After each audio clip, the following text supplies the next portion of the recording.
תנו שתיק יסוד עולם נחל המקום רבנו רבי נחמן שמחה נחמן ממד זירות הוא יגן לנו צריכה למד בשם השם בוקר טוב יוסף merci pour le verre d'eau comment ça va ברוך השם בעזרת השם ושתא דשמיא on va commencer le shiur Bezrat Hashem. Donc, que ces paroles de Torah soient pour la slacha de Sarah Batsasia, de Rivka Batester, et de Yosef Ben Miriam, Bezrat Hashem, une grande slacha pour Yosef Ben Miriam, de Asher Ben Chana, Bezrat Hashem, une grande slacha. Et que tous ceux qui écoutent le cours, tous ceux qui partagent la Torah, tous ceux qui travaillent pour HaKadosh Baruch Hu, qu'ils soient bénis, les mains Mikol, Bekol Kol. Et que ce soit aussi évidemment pour la réfouach chez les mains de Sarah Talia Bat Efrat Myriam, les Lounishmad Noam Ephraim Ben Rachel, pour les Avdil, pour la réfouach chez les mains de David Ben Mani. Et vous pensez chacun à qui vous pensez comme d'habitude. Pour les réfouach chez les mains et pour les Lounishmad. Ici, on va essayer de traiter un sujet ensemble. Il ne reste pas tellement de temps parce que pour Hachem on a fait une belle fila, mais on va essayer de traiter un sujet ensemble. Bezrat Hashem, qui est ici traité dans le Likutei Moharan Kouf Pe Aleph, qui vient donc ce dont on va parler vient du livre Esh Moharan, qui est un commentaire sur le Likutei Moharan. Donc c'est écrit comme ça. Elu shemedaberim al Adam. Ceux qui parlent sur l'homme. C'est-à-dire que, vous savez, malheureusement, de moins en moins, parce que les gens sont de plus en plus conscients aujourd'hui de l'importance de faire attention à son lachon, à sa parole, et de ne pas dire n'importe quoi, et de ne pas dire n'importe quoi d'abord de façon générale, et en particulier sur les autres. Donc ça, c'est que ce soit au niveau du lachon hara, du motzi shemra, etc. Alors, Elu shemedabrim ala adam, ceux qui parlent sur un homme, Hem bichlal lo sonim. Il dit que un individu il croit qu'il parle sur un homme parce que ça lui fait du bien ou parce que il se soulage de commencer à parler sur les gens. Et il lui dit qu'il n'est pas considéré comme quelqu'un qui le déteste. Pourquoi il n'est pas considéré comme quelqu'un qui le déteste? Alors il dit Hem osim lo rak tov, parce qu'ils lui font que du bien. Celui qui parle sur l'autre, en vérité, il est en train de faire que du bien. Pourquoi? Hein? Non, pas des remontrances. On parle de quelqu'un qui parle dans le dos de quelqu'un d'autre. Ok? Du lachon hara. Ça veut dire qu'il dit ici que si la personne, elle savait qu'on parlait d'elle, elle serait contente. Parce que la personne qui est en train de parler de toi, elle te fait que du bien. Alors venez, on va voir de quoi, c'est quoi ce bien dont on parle. Rabbeinu, il dit... Im hayu yodaim hasonim shelanu kama tovot hem osim lanu. Si nos ennemis, même on va dire les goïms par exemple, qui n'arrêtent pas de parler de l'âme Israël, on ne va pas parler dans le peuple juif parce que Baruch Hashem, on a un élan de tchouva, une conscientisation dans toutes les sections du peuple qui réalisent que Béhémet, même si nous on est détachés de tout ce qui est la télé, etc. Mais ceux qui l'ont encore, c'est une catastrophe parce que c'est que du lachon hara toute la journée. C'est encore plus quand c'est la télé en Israël, je veux dire, c'est vraiment une catastrophe. Et donc il dit ici, Rabbeinu il dit que Im hayu yodaim hasonim shelanu, ça veut dire, s'ils savaient ceux qui nous aiment pas ou qui nous critiquent, Kama tovot hem osim lanu, combien de bien ils nous font, Hem lo hayu osim lanu shomra, ils essaieraient pas de parler sur nous du tout. Kesheata, hein? Ça c'est l'égoïsme concernant les... Non, tout, même les juifs entre eux. Non, les juifs je comprends, mais l'égoïsme... Même les goïms, mais ils commencent à parler sur l'âme Israël. Hein? Faire du mal, c'est leur essence. Voilà, exactement. Parce qu'il donne ses mitzvot et toi tu prends ses avérotes. Oui, ça c'est vrai aussi, mais c'est un chidouch qui est connu, que tout celui qui parle sur l'autre, il y a un transfert de mitzvot et d'avérotes. Mais c'est plus qu'il va rentrer un peu plus en détail. Parce que si c'était pour ça, vous n'avez pas besoin de moi pour que je vous dise. Alors, excusez-moi, d'abord vous avez dit pour les... C'est vrai que c'est dans leur essence, mais qui que ce soit qui parle mal de toi, toi tu crois qu'il te fait du mal, ouais. Donc tu as envie de, si jamais tu l'entends, tu as envie de le vouloir en vouloir, tu as envie de te venger, enfin, ou etc. Enfin, en fonction de ton niveau de réalisation de la présence d'Akadosh Baruch Hu. Il dit ici, c'est une façon de te motiver. Il dit ici qu'il ne te fait pas du tout du mal. Il demande, est-ce que si tu parles sur quelqu'un, tu as appelé son ennemi? Parce que à ce moment, tu lui fais tellement de bien. Si tu savais combien tu lui faisais de bien, celui qui t'adore, il ne peut pas te faire autant de bien que celui qui te critique. Comparé à celui qui t'aime pas, combien il peut faire. Il provoque qu'on amène sur la personne dont il parle tellement de bien, tellement, comme il a dit, tellement de bracha et de shefa, d'abondance, que c'est même pas, c'est inimaginable. Et il va donner un exemple dans la Torah. Abigail, qui c'était Abigail? Hein? Non. La future femme de David Améler. Très très bien. Abigail, Amra et David. D'abord, elle n'était pas la femme de David Améler. Elle était la femme de quelqu'un qui justement a commencé à critiquer David Améler et à même l'insulter. Et David, Abigail, Amra et David, Béchara, Shehu Ratza Leharog et Naval. Donc c'était le premier mari de Abigail. Shehu Ratza Leharog et Naval à Carmélie. Quand David il est revenu au pouvoir, il a eu l'idée de, on va dire, se venger, en tout cas à première vue. Et après ça, on va expliquer en plus en détail. Que Naval à Carmélie, lorsque lui, il était en train de fuir de Shaoul, justement, au lieu de l'aider, il a commencé à l'insulter, il l'a maudit, une catastrophe. Et elle lui a dit, Ya assez Hachem la Adoni Bait Neeman. Pourquoi tu vas te venger sur Naval? Que Ya assez Hachem, il va faire Hachem l'a donné à mon maître, donc à David, Bait Neeman, une maison de bien. Adiburim Aele chez Naval Diber Alecha, les mots que Naval il a dit sur toi, qui t'a maudit, qui t'a insulté. Heima Diburim Aele Bonim Lecha Bait Neeman, c'est avec ces mots-là qu'on va te construire un palais dans le ciel.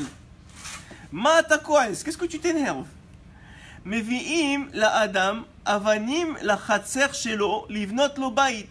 Les mots qu'un homme il va parler sur toi, à condition, la condition, je vous l'ai dit parce que sinon vous allez faire exprès de faire des marloquettes, c'est que vous n'ayez rien dans l'histoire, vous avez pas de responsabilité. Ok? Donc vous, les gens ils vous parlent, mais c'est à tort. C'est-à-dire ils parlent sur vous, mais ils ont aucune responsabilité sur ça. Ok? Et même si, c'est-à-dire que vous n'avez rien fait de mal, même si c'est par exemple, je sais pas, vis-à-vis d'Akadosh Baruch Hu, dans une situation qui ne les concerne pas, maintenant s'ils parlent sur vous, ils n'ont rien à voir dans l'histoire. Donc eux, qu'est-ce qu'ils font? C'est comme si vous jetez des pierres, ouais. Mais ces pierres-là, au lieu de vous faire du mal, c'est des pierres qui vont être utilisées par Akadosh Baruch Hu pour construire un palais pour vous dans le ciel. Il dit, Ma takoes. Mais vi'im, c'est elle qui dit ça. Mais vi'im la adam avanim, la chatser shelo. On t'amène maintenant à toi des pierres pour construire un bait neeman. Livnot lo bait, ve'ut sorek. Ma atem melachlechim et hachatser. Et lui, il crie, mais pourquoi est-ce que vous commencez à me jeter des pierres? Osim lechar shav bait kamakamot. Et on te dit, mais attends, on est en train de te construire un immeuble en haut. Qu'est-ce que tu fais? Pourquoi tu t'énerves? Hi omeret lo teda lecha, ki asa yaase Hashem la adoni bait neeman. Sache que maintenant, Hashem, grâce à ça, il va être en train de te construire une maison. Masbir, il dit, Rabbeinu, Besichot Haran, dans son livre Sichot Haran, qui est donc un livre qui a des discussions qui ont été rapportées avec ses élèves. Il explique le passouk suivant, qui est celui de Bait Neeman qu'elle lui a dit. Ki Chazal amro she'atid HaKadosh Baruch Hu le'anchil lechol tzadik ve'tzadik shay olamot. C'est écrit que dans le futur, pour chaque tzadik, et chacun il peut être appelé tzadik à son niveau, parce que chaque tzadik Hashem il va bonner, il va construire et il va construire shay olamot, donc 310 mondes. Mi eshaer beda'ato gedulat olam echad. Il dit que c'est impossible de comprendre la grandeur d'un seul monde. On ne parle pas de 310. Un seul monde, c'est impossible à imaginer. Kama avec Kama Batim, combien de maisons, Yeshbo, Vekama Kama Hatserot, combien d'endroits, Umevood, Vekama avec Kama Umdinot, combien de villes, Vekama Kochavim, et combien d'étoiles, Umazalot, et des astres. Rek un monde, c'est comme, on va dire, on peut imaginer un peu comme le nôtre. Il y en a 310 comme ça. C'est inimaginable, on ne peut même pas compter combien il y a de choses qui remplissent un seul monde. Kol elu yesh ba'olam echad ma'olamot, ve'ata shay olamot. Et c'est 310. Chez yesh lechol tzadik, que chacun il a, que chaque tzadik il a. Ma yekara gedolot ve'sha'ashuav, ve'ta'anugav ad en la'arich ul sha'er. Il est inimaginable, c'est incompréhensible par l'esprit humain d'imaginer combien Hachem il nous réserve. Hine Hachem olamot sheyesh la tzadik hu bone otam, d'où il les sort, d'où il les construit. Il dit il est construit des machloquettes qu'il y a contre lui. C'est pour ça que Rabbeinu il a eu énormément de machloquettes. Il n'a jamais essayé de les taire. Il n'a jamais essayé de se battre. Ses élèves ils ont dit on va se battre, on va vous défendre. Il a dit ne vous occupez pas de mes problèmes à moi. Laissez-les parler. Plus que ça, quand il a voulu monter en Eretz Israël. Quand il a voulu monter en Eretz Israël, c'est rapporté dans sa biographie que vous savez d'abord que pour qu'un tzaddik aujourd'hui on ne réalise pas la chance extraordinaire qu'on a de pouvoir monter avec un billet d'avion en Israël sans personne qui nous arrête, sans visa, sans rien du tout. Mais aujourd'hui c'est devenu naturel parce que c'est notre réalité. Mais il faut savoir qu'il n'y a pas si longtemps, 100 ans, 150 ans, c'était Messirut Nefesh. Il fallait vouloir mourir pour montrer en Israël. Il fallait être prêt à mourir. C'est vraiment comme ça c'était. Et c'était le cas par exemple du Baal Shem Tov HaKadosh. Le Baal Shem Tov HaKadosh, lorsqu'il a voulu monter en Israël, parce qu'il savait que la Neshama père, qui était celle du Roi Chaim HaKadosh, était ici en Israël, et qu'ici ils se rencontraient, il y avait des grandes chances que le Mashiach y descende, qui étaient eux d'ailleurs en réalité. Donc il a voulu monter en Israël, et il n'a pas pu. Il a fait un voyage en bateau, la mer elle aura fait combien de bilboulim, elle a fait des tempêtes, etc. Jusqu'à que le Baal Shem Tov il a compris dans le ciel qu'on ne le laissait pas monter. Et non seulement qu'on ne le laissait pas monter, mais que pour qu'il ait le droit de retourner chez lui sain et sauf, il fallait qu'il jette tous ses écrits à la mer. Et tous ses écrits, c'est pour ça qu'on n'a aucun écrit du Baal Shem Tov. On n'a que des sipurim, des histoires de ses élèves, des miracles qu'il a fait, des écrits, on n'a rien. On n'a rien dès qu'il a écrit, peut-être des petits contrastes qu'on a rapporté, le Toldot Yosef il a rapporté quelques contrastim, etc., mais rien de lui. Pourquoi? À cause de cette histoire-là. D'ailleurs, c'est une très belle histoire, je vais vous raconter en détail. Il était avec sa fille, Odel, dans ce voyage-là. Et il a dit à sa fille, je viens de voir dans le ciel que si on ne pourra pas nous laisser repartir, si ce n'est que je jette mes écrits. Et sa fille elle lui a dit, si tu ne jettes pas tes écrits, je préfère que tu me jettes moi à la mer, que tu jettes tes écrits de Torah. Et donc sa fille Odel, elle a dit, ok, et, enfin sur le Baal Shem Tov, il a dit, ok, on va te jeter à la mer pour la Torah, et sinon on va pas pouvoir dévoiler tout ce qu'il a dit, ok, vous imaginez. Donc qu'est-ce qu'ils ont fait? Il est parti voir le maître du bateau, et il a dit, voilà, je sais pourquoi est-ce que le problème, pourquoi il y a la tempête, et que c'était vraiment catastrophique, ils allaient mourir. Il lui a dit, voilà, c'est à cause de moi, si vous jetez ma fille à la mer, alors ça va se calmer. Donc qu'est-ce qu'elle a fait? Ils ont pris, donc vous savez à l'époque ils avaient cette, je sais pas comment ils appellent ça, le pont qui sortait comme ça, et ils le descendaient jusqu'en bas là. Donc ils ont commencé à avoir le pont, et ils ont commencé à descendre d'elle presque en bas de l'eau. Et à ce moment-là elle a crié, ah papa, remonte-moi. Alors bien sûr c'est sa fille, donc il l'a remonté, il lui a dit qu'est-ce qu'il y a, tu veux plus? Il a dit non, c'est pas que je veux plus, la vérité j'aurais fait Messirut Nefesh pour tes écrits. Mais on vient de me dévoiler, Beruach HaKodesh, qu'il y a un descendant à moi, qui va descendre de moi, qui va avoir des écrits plus grands que les tiens. Alors ça vaut la peine que tu jettes tes écrits. Et effectivement, il a jeté ses écrits. Et Odette, de qui elle parlait? De Rabbeinu HaKadosh, de Rabbi Nachman. Et effectivement, on n'a pas d'écrit de lui. Mais par contre, on a tous ses enseignements, toute sa Torah vivante, c'est-à-dire tout ce qu'il a enseigné, tous les sipurim qu'on a du Toldot Yosef et d'autres, du Maguet de Mezrich et de tous ceux qui ont connu, ou des élèves du Baal Shem Tov, le Baal Shem Tov lui-même. Et donc, qu'est-ce qu'a fait, sur le même principe, lorsque Rabbi Nachman a voulu monter en Eretz Israël, il a eu beaucoup de méniotes, qu'on ne voit pas forcément, mais que dans le ciel, on ne voulait pas qu'il monte. Parce qu'il a dit qu'en ouvrant, il a dit à son shamash, quand il est arrivé en Eretz Israël, il a dit ça y est, j'ai ouvert le chemin pour Eretz Israël. Donc chaque sadikim qui est monté, en vérité, il a fait ça. Le Gaon Devina, lorsqu'il a envoyé des élèves à certaines dates particulières qui correspondaient d'ailleurs, selon certains avis, à Yom Ha'atzmaut et Yom Yerushalayim, selon certains avis, que c'est ces moments-là où il a envoyé ses élèves. C'est sûr qu'il a ouvert les portes. C'était des gens qui ont fait Messirut Nefesh pour la terre d'Israël. Et ça compte dans le ciel. Donc qu'est-ce qu'il a fait le Rabbi Nachman pour pouvoir monter? Il est arrivé en Turquie. Et en Turquie, il a vu que les portes étaient fermées. Il n'allait pas arriver en Israël. Donc qu'est-ce qu'il a fait? il a commencé à se faire passer pour un espion. Pour un espion de la terre d'Israël. Donc, et devant qui il s'est fait passer pour un espion? Devant des chaliars d'Eretz Israël qui venaient ramasser de l'argent en Europe pour Eretz Israël. Et ces chaliars-là, ils lui ont demandé comment ils s'appelaient, etc. Et tout le temps, ils leur mentaient. Ils leur disaient, hein, ça, pas mentaient, mais ils jouaient avec eux. Je suis le fils de tel, je suis le fils de tel. Ils ont compris qu'il y avait. Et eux, ils sont tombés dans le panneau.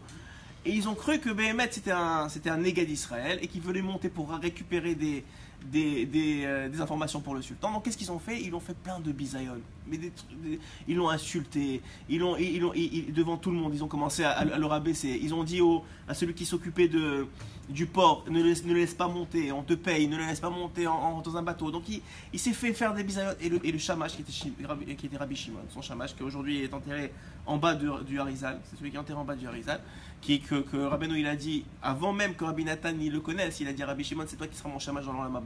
D'ailleurs, c'est lui qui ne peut pas aller à Ouman, pour X ou Y raison, qu'il aille chez Rabbi Shimon et qu'il demande qu'il transmette à Rabbeinu, et c'est une ségoula aussi pour ça. Mais c'est mieux d'aller au Ouman. alors il disait, Rabbi Shimon il dit, mais Kvod Harav, vous êtes, si vous dites juste, je suis le petit-fils du Baal Hashem Tov, ça y est, tout le monde va vous s'abaisser devant vous. Il dit, eux ils vont s'abaisser devant moi, mais en haut on va pas me laisser partir. Je préfère que eux ils me bisaillonnent et qu'en haut on m'ouvre les portes par ce bisaillon là. Et effectivement ils ont fait bisaillon jusqu'à qu'ils sont partis de Turquie. Eux ils devaient monter en Eretz Israël. Malheureusement ces deux personnes là ils sont décédés l'histoire raconte qu'ils sont décédés quelques mois plus tard. Et lui il est resté en Turquie avec tous les bisaillons. On l'a pris pour vraiment, il faisait exprès de marcher pieds nus. Comme ça, on voit que c'est un moins que rien. Il a fait exprès d'attirer sur lui les bisaïons. Et quand il a compris que ça y est, c'est bon, on l'a laissé monter, il est parti voir celui qui s'occupait du port, qui était un juif. Que les, comment on appelle ça, les chaliars, ils avaient donné de l'argent pour pas qu'il le laisse monter, etc. Il dit, voilà, maintenant je vais te dire la vérité, je suis le petit-fils du Baal Hashem Tov HaKadosh. Dès qu'il a entendu ça, c'était un grand Mahamine, cette personne-là, il a dit quoi? Mais là, c'était grave, pareil, il a dit quoi? Je savais pas, moi on m'a dit que vous étiez un espion. Il a dit ne t'inquiète pas, tout était prévu comme ça, maintenant juste trouve-moi une place très très vite pour Eretz Israël. Et effectivement, il a trouvé une place, il est arrivé quelques mois plus tard en Eretz Israël. Et il a fait 4 pas, vous savez cette histoire-là, il a fait 4 pas, il a dit ça c'est bon, Rabbi Shimon il a dit ça, on peut repartir. Il dit quoi? Moi jusqu'ici, ça fait 1 an qu'on est là, en train de tourner, de faire n'importe quoi de notre vie pour arriver jusqu'en Israël, 4 pas vous restez, venez un peu chez Rabbi Shimon, venez on va à Tibériade, venez on tourne un peu. Alors, comme il était, Rabbeinu il avait cette mida qu'il se laissait guider par Akadosh Baruch Hu, son shamash il lui a dit ça, il a dit ok c'est bon. Alors on va rester quelques mois. Il est resté quelques mois en Eretz Israël. Il est parti voir Rabbi Shimon. Il y a une lettre que Rabbi Shimon, l'élève de Rabbeinu, il a écrit sur la rencontre Rabbi Shimon et Rabbeinu. Une incroyable la lettre. Comment ils se parlent, quel kavod ils ont l'un pour l'autre. Inimaginable.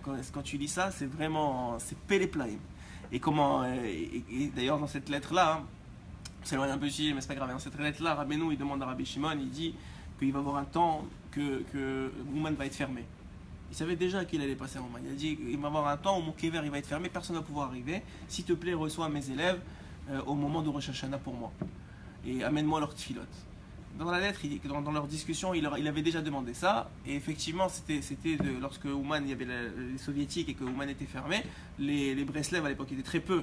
Ils allaient faire Rosh Hashanah chez Rabbi Shimon. Et donc ça c'est entre parenthèses. Mais pour vous dire que les tzadikim ils savent ça. Donc ils cherchent, mais des fois même ils cherchent ça. En vérité, je vais vous lire un écouté Moran avant de revenir sur le sujet.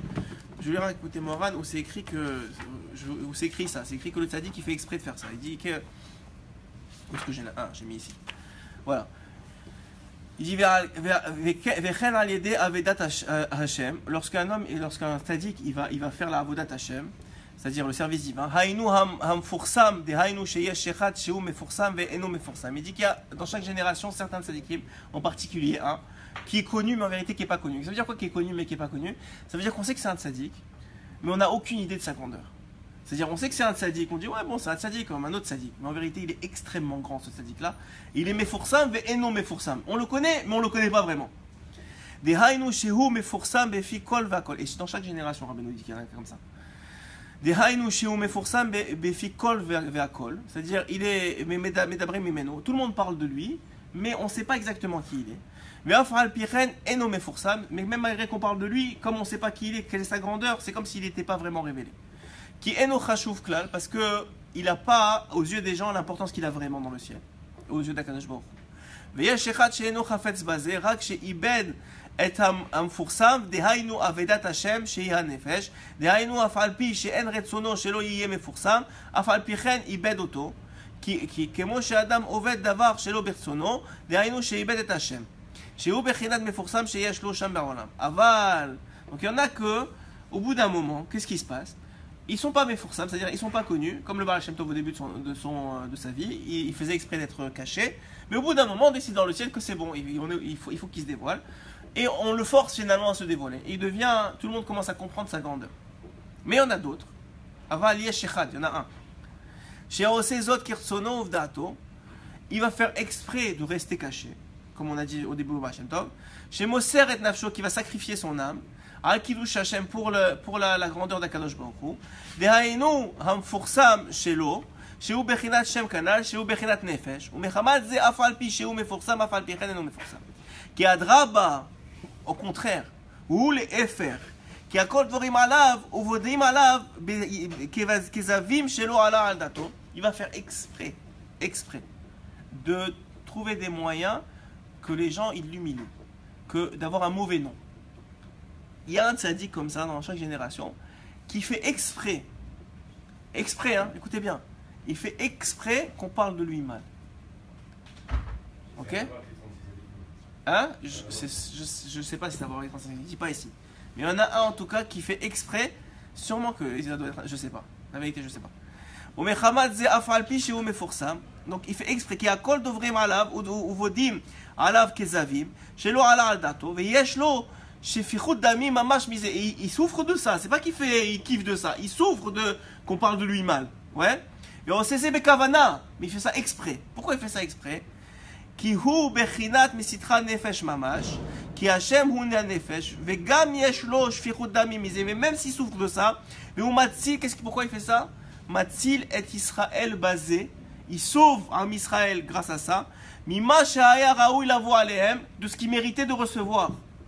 Que Israël méritait de recevoir des coups, parce que maintenant dans le monde entier on dit voilà regarde celui-là qu'est-ce qu'il a fait, qu'est-ce qu'il n'a pas fait, etc. Et tout le monde tombe dans le panneau, parce que c'est lui qui a organisé tout, et tout le monde tombe dans le panneau.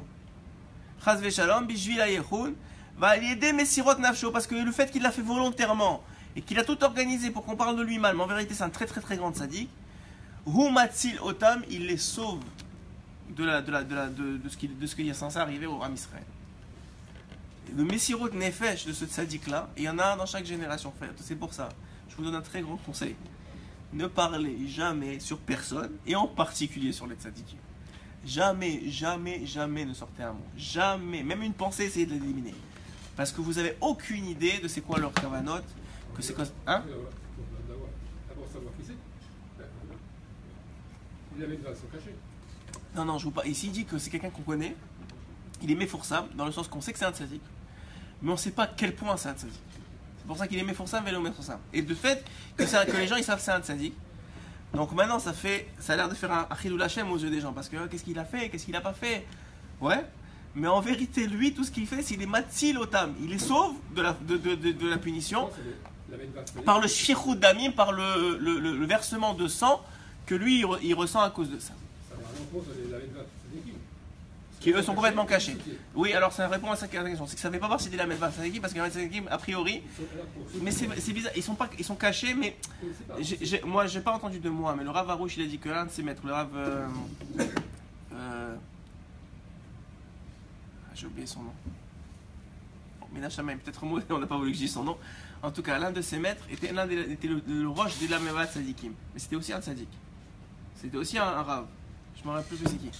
Mais c'était le roche des 36 sadikim. Mais ce que je comprends, quand je veux dire caché, il y a caché que c'est la plupart d'entre eux qui sont des balayeurs, etc., qu'on a l'impression que qu'ils sont rien du tout. Et il y a caché que on sait que c'est un sadik, mais on n'a aucune idée de c'est quoi la grandeur de ce sadik là. Et ça aussi ça s'appelle caché. Comme le Khalbal, comme Rabbeinu, comme Rabbeinu à une époque, comme le Baal Shem Tov à une époque. Et comme il dit ici, un tzaddik en particulier qui fait exprès. Donc ça, c'est par rapport au fait des bisaïons. Il dit comme ça, וכמה וכמה חצרות ומבואות וכמה כמה עריות ומדינות. Bon alors, הנה השאר העולמות שיש לצדיק, הוא בונה אותם מהחלוקת. Le fait qu'on a de la marloquette sur le tzaddik, c'est ça qui fait qu'il va recevoir, c'est ça les briques des Chai Olamot qu'il va recevoir, des 310 mondes qu'il va recevoir. Mais Efoyesh Kol Karavanim Yivnot Chai Olamot, d'où ils viennent tous ces briques-là? C'est-à-dire que Arbe Avanim, Arbe Chomer, il faut beaucoup de Chomer, beaucoup de matière pour créer 310 mondes qui sont des milliards de fois plus grands. Un seul monde, il est plus grand que tous les astres ici. Omer Rabbeinu dit Rabbeinu, Baruch Hashem Yesh Anashim, Shemesabkim Avanim. Heureusement qu'il y a des gens qui jettent des pierres. C'est qui jette des pierres? Mais Vi'im Blissof, ils amènent les pierres. Ali Dema, à Marloquet, parce qu'ils parlent du tzaddik. Ils parlent contre le tzaddik. Et ils amènent des pierres à ce tzaddik-là pour qu'il construise dans la mode. Kol divrei à Marloquet, chez Kol Echad Medaber ou Bechinat Avanim. Chaque parole que quelqu'un dit contre quelqu'un d'autre, en vérité, c'est une pierre. Et lui, il croit, Ruchoshev Zorekotam, il les jette sur lui. Alors que c'est vrai qu'il les jette, mais il les jette pas pour lui, il croit qu'il lui fait du mal. Mais il dit ici, il te fait plus de bien que n'importe qui que tu crois qu'il t'aime. À une condition, comme j'ai dit, qu'il lui a pas fait du mal pour qu'il lui rende ça. Ça veut dire c'est pas une sorte de vengeance, c'est pas lui qui a commencé l'histoire. Ouais, tu peux pas faire exprès pour le susciter qu'il te parle de toi, oui. Ça c'est une chose. Et la deuxième condition, c'est que tu réponds pas. Parce que si tu réponds, c'est dommage. C'est ça que lui a dit Abigail à David. Elle lui a dit, si maintenant tu réponds à Naval et tu te venges de lui, ouais, alors qu'est-ce qui se passe? Tu vas lui redonner les pierres qu'il t'a données. Et les 310 sur la moite, on va pas les construire, c'est dommage. Le Baït Neheman, du verset qu'on a parlé, il va pas être construit. Alors il y a une question qui va te poser, que vous devriez me poser normalement, c'est que c'est écrit que finalement, David, il y a quelques personnes dans sa vie qui lui ont fait du mal. Ouais, il y en a beaucoup, mais il y en a quelques dans sa vie qui lui ont fait du mal. Et avant de quitter ce monde, il est parti voir Shlomo Améler, son fils, et il lui a dit, il va falloir que tu règles des comptes. Ouais, il va falloir que par exemple, il y en avait un qui, Shlomo Améler passe à Chokhmah, il lui a dit tu restes à Yerushalayim, tu peux pas sortir. Je me rappelle plus du nom, c'était qui? Je me rappelle plus de c'est qui. En tout cas, c'est pas grave. Mais il a réglé des comptes à travers Shlomo Améler. Alors si on dit ici que celui qui t'a fait du mal et tu lui réponds pas, c'est ça qui va te permettre de construire des mondes, des Olamot, des Chai Olamot qui sont réservés aux tzadikim. Alors pourquoi David Améler il a chargé son fils de finir le travail finalement? Ça veut dire parce que seulement il a appelé ceux qui lui ont fait du mal, il lui a fait du mal personnellement, il n'a pas vu ça comme un mal personnel, mais comme un mal vis-à-vis de la malchoute. Ok, alors vis-à-vis de la malchoute, il aurait dû faire depuis le début. Pourquoi il ne s'est pas occupé? Alors, c'est parce que s'il n'a pas riposté, c'est pour ne pas qu'il dise qu'il a fait ça par vengeance. Donc pas qu'ils disent. En vérité, il ne voulait pas se venger. Donc si lui l'avait fait lui-même, s'il s'était occupé de son vivant, il y aurait eu, même chez lui, il avait peur qu'il y ait un tzad de vengeance. Donc il ne s'en est pas occupé lui-même. Mais il y a une réponse encore plus grande que ça. Déléguer comme ça quelqu'un pour se venger. Alors c'est ça, exactement. Alors je vous explique parce qu'il faut comprendre. Alors il y a un commentateur. Attendez, on va laissez-moi répondre. ne faites pas de marloquette derrière la caméra. Alors il y a un commentateur qui rapporte ça de façon extraordinaire. Il dit qu'en vérité, en vérité David Améler, il voulait pas se venger. Il n'a pas demandé à Shlomo de se venger. Il a demandé à Shlomo que quand cet homme-là, il monte dans le ciel, donc il va mourir de ce monde, il ne veut pas que dans le ciel, il soit puni à cause de lui. Il ne veut pas que cet homme-là, qui lui a fait du mal de son vivant, il soit puni à cause de David Améler dans le ciel. Donc qu'est-ce qu'il a fait? Il a demandé à Shlomo, fais son tikkun dans ce monde-ci. C'est ça qu'il a fait. Et le tikkun de cet homme-là, dans ce monde-ci, c'était de rester à Yerushalayim et d'être bloqué, ce qui s'appelle une petite mort. Ou bien s'il sortait, de mourir. C'était son tikkun. Pour pas qu'il ait à être puni dans le Olam Haemet à cause de David Améler. Et c'est pour ça qu'il a demandé à Shlomo. Vous voyez la grandeur de David. Il dit un milim chez Medabrim al Mishéou, chez Anachnu, Chaz Veshalom, Nirshalim, Bezedipo. Si quelqu'un, Chaz Veshalom, il tombe à parler de quelqu'un d'autre, al Mishéou, évidemment en mal, al Mishéou, César Kou ala Vavanim, qu'il lui jette des pierres, Imhu Yeshlo Sechel, s'il a un peu d'esprit, celui qui reçoit les pierres, s'il a un peu de sechel, il ne les jette pas en retour. Que celui qui a parlé, qu'est-ce qui va lui arriver? Et habatim shelanu orsim arshav. Les pierres qui doivent servir à son propre édifice, il vient de les jeter à l'autre. Kitzrichim la'avir et havanim shelanu elav. Maintenant, tu lui as donné, tu lui as jeté tes propres pierres. Lanu aorsim et habatim velokrim et havanim et habayit shelanu venotnim lo. Ki kol divrei hamachloket shekol echad medaber hem bechinat havanim. Donc il dit que quand quelqu'un, lo alenu, il parle sur quelqu'un d'autre. C'est ce qu'il a dit au début, celui qui a commenté le shiur. C'est qu'effectivement, c'est notre rôle à Maba, une partie de notre rôle à Maba qu'on lui donne. Pourquoi? Parce qu'on jette les pierres qui sont censées construire nos mondes. On lui jette à lui. Alors, donc en vérité, on lui fait du bien à lui. Et en plus, on se fait du mal à nous.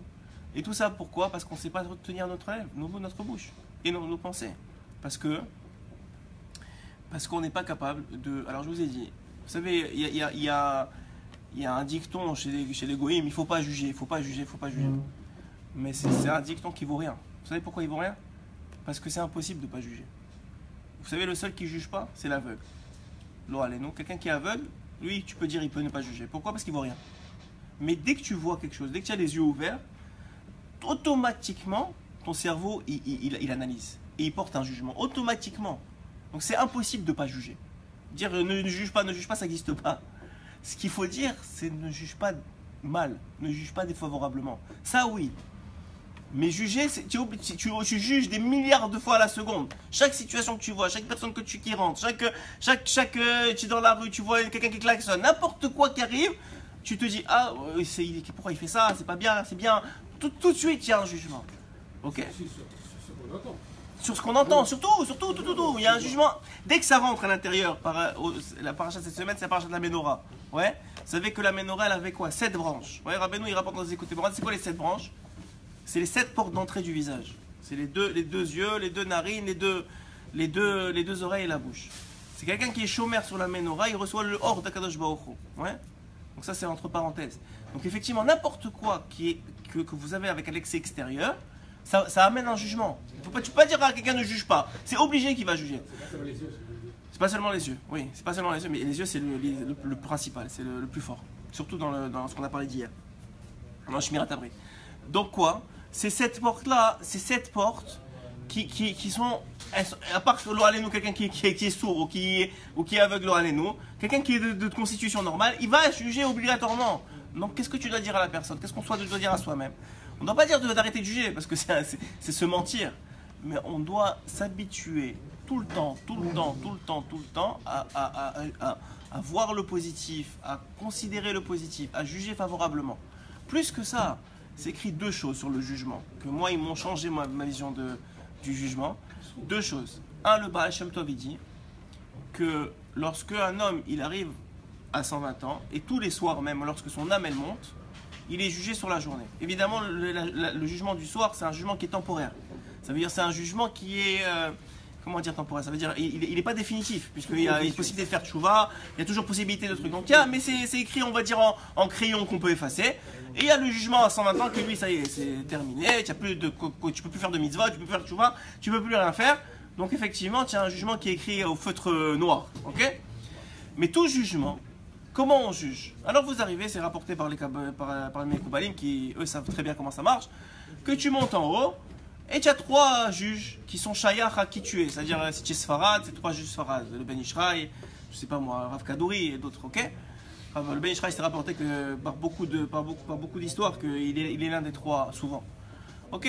Donc chacun, en fonction de qui étaient ses tendances, qui suivait, il va avoir 3 juges, ok? Maintenant, dans la halakha, hein, c'est sûr, il y a ce qui est moutard et ce qui est assour. C'est évident. Ouais? C'est-à-dire, tu as fait quelque chose de mal ou tu as fait quelque chose de bien. Mais dans tout jugement, il y a toujours une possibilité de circonstance atténuante ou une possibilité de circonstance aggravante. C'est-à-dire que tu as pu faire ça, mais il y a plein de diouk dans le fait que dans l'action. Il y a la pensée que tu as eue, le remords que tu as eu. Est-ce que tu as voulu le faire, tu n'as pas voulu le faire, tu as été pris parce que tu venais d'avoir une mauvaise journée, tu n'avais pas une mauvaise journée. C'est vrai que tu as fauté, d'accord, mais il y a plein de diouk. Il y a plein de petites choses qu'on peut vérifier et pas vérifier, ok? Qui sont des circonstances atténuantes ou des circonstances aggravantes. De quoi va dépendre, est-ce qu'on va te juger du côté positif, d'une circonstance atténuante, ou de trouver des circonstances aggravantes dans ta faute? Ou le contraire, dans la mitzvah, est-ce qu'on va dire ouais mais de toute façon il faisait pour le kavod, il faisait pour ça, il faisait pour ça. On va dire mais non, regarde, il s'est battu, il a couru à la synagogue comme vous avez dit ce matin, il a essayé de se battre, même si c'était parce qu'on lui a dit, parce que pour son lamaba, pour d'autres raisons, mais il a essayé, il a trouvé quelque chose pour y arriver. De quoi ça va dépendre? Le Baal Shem Tov il donne le secret. Et je vous l'ai déjà donné, je pense. Le secret il est comme ça. Il est que Hachem, il va te juger à toi. On ne peut pas te juger à toi si ce n'est selon tes critères à toi.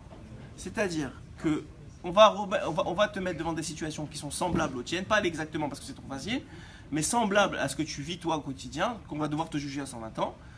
Et on va voir comment toi, ta tête, même si tu n'as rien dit, comment toi, ta tête, elle a jugé la situation.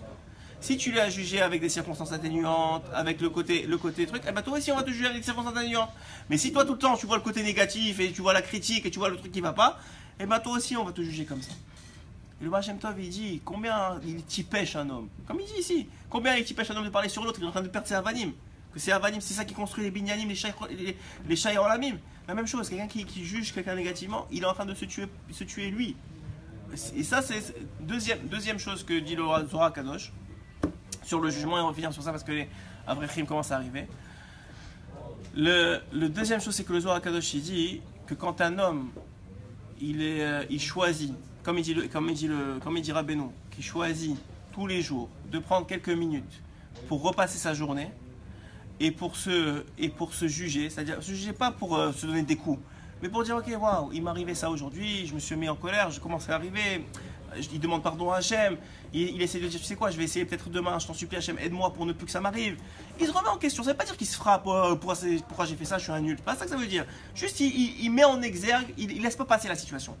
Il la sort du lot, il dit, voilà, il m'est arrivé ça aujourd'hui. Ok? Cheshbon Nefesh, ça s'appelle Cheshbon Nefesh. 10 minutes, 15 minutes avant de dormir, vous faites Kriyat Shema, si vous faites pas, faites-le. Mais il faut être Kriyat Shema, avant ou après Kriyat Shema, vous prenez 10 minutes en plus. De toute façon, c'est écrit, on fait Vidou Dvarim avant Kriyat Shema. Mais faites 10 minutes en plus. Vous, qu'est-ce que vous êtes arrivé dans la journée? Des petites choses que vous avez remarquées qui n'auraient pas dû être faites ou qui auraient été faites, vous les mettez en positif. Et le Zohar HaKadosh dit quand quelqu'un il fait ça, qu'est-ce qu'il fait? Il se remet devant Kadosh Baruch Hu comme juge. Il prend Hachem juge sur sa journée. Donc il dit le Zohar HaKadosh à 120 ans quand il arrive. Au lieu de passer devant les 3 juges qui sont des tzadikim, ouais, mais qui ont une certaine limite à la rachamanou qu'ils ont. Plus tu es un grand tzadik, plus tu as une rachamanou, mais ils ont une certaine limite, ouais. Il dit le Zohar HaKadosh, si toi tu as choisi toute ta vie que c'est Hachem qui te juge, Hachem il va leur dire à 120 ans à ces 3 tzadikim là qui doivent te juger, poussez-vous, c'est moi qui le juge. Et il dit le Zohar HaKadosh, tout celui qui est jugé par Hachem directement, il sort zakai obligatoirement, il sort innocent. Et pourquoi? Parce qu'Hachem il va leur dire, il m'a choisi comme juge toute sa vie. Maintenant qu'il est mort, je vais laisser tomber, c'est pas moi qui vais le juger. Toute sa vie, il m'a choisi comme juge. Donc c'est encore moi qui vais le juger. Ça, c'est des sodotes. Les gens, ils tombent dans les serraras. Ils croient que ça les soulage, mais ils savent pas combien ils s'amènent sur eux du mauvais. Ils le sentent. Sachez que quelqu'un qui juge négativement, d'abord c'est quelqu'un qui est mauvais, qui est pas bien dans sa peau, qui est pas heureux dans sa vie, qui est pas bien. Mais pas seulement ça, il s'amène sur lui encore plus de Tsitrahara. Il est le porteur du Yetzerara dans le monde. Vous voudriez être quelqu'un qui est porteur des forces du mal dans ce monde-ci? Mais bien sûr que non. Qu'est-ce que vous voulez être? Vous voulez être la personne qui amène de la lumière dans le monde. Vous voulez être celui qui... Et quand vous êtes cette personne-là, vous le sentez, ça vous amène du bien à vous. C'est vous d'abord qui vous sentez bien avant les autres. Quand vous êtes celui qui juge positivement tout le temps, qui est celui qui parle bien de tout le monde, celui qui cherche à amener du shalom dans la vie, c'est vous qui vous sentez bien. Parce que pourquoi? Parce que la Sitra Hara, elle ne s'assoit pas sur vous. Elle ne s'assoit pas sur vous, elle s'assoit sur les autres, elle ne s'assoit pas sur vous. Sur vous, il y a un Shrina, Mamash. Vous êtes un défenseur d'Akadosh Baruch Hu. Il faut savoir que tout celui qui aime chaque juif, que tout celui qui défend chaque juif, il défend la Shrina, il défend Akadosh Baruch Hu. Parce qu'on est une partie de lui. Et ça, c'est des choses qu'on oublie. Aujourd'hui, Baruch Hashem, on en parle beaucoup. Et les gens, ils sont conscientisés de plus en plus. Et heureusement, Baruch Hashem, il y en a beaucoup qui ont jeté la télé de leur maison et qui limitent leur Internet. Parce que tout ça, c'est des choses qui rentrent. Et c'est des jugements sur quoi? Sur des goïms, sur des top modèles. Sur quoi vous jugez? Sur des choses, des chouillottes, avec valavalim. Alors et ça vous enlève de la chorma. Pourquoi? Parce que vous commencez à penser comme eux. Ils commencent à, je sais pas moi, les magazines People et les trucs comme ça. Qu'est-ce qu'ils font? Toute la journée, ils regardent qu'est-ce qu'il a fait, qu'est-ce qu'il a pas fait, qu'est-ce qu'on s'en fiche. Et toujours, ah ouais, toujours dans le côté négatif. Pourquoi? Parce que ça fait vendre. Mais que ça fasse vendre l'égoïme, mais que nous on tombe pas dans ça. Parce que c'est nous, la motte à nous qui sont cassés à cause de ça. Le Rat Hashem, c'était Ishmael qu'on soit zoché d'être du côté du bien dans le monde et d'amener la lumière dans le monde. Amen, Kenny Ratson. רבי חנניה בן עקשיא אומר, "זכו ישראל לפיכך ריבה, אורם תורה מצווה שנאמר, לא נחפש למען סיכוי, ידי תורה וידיר."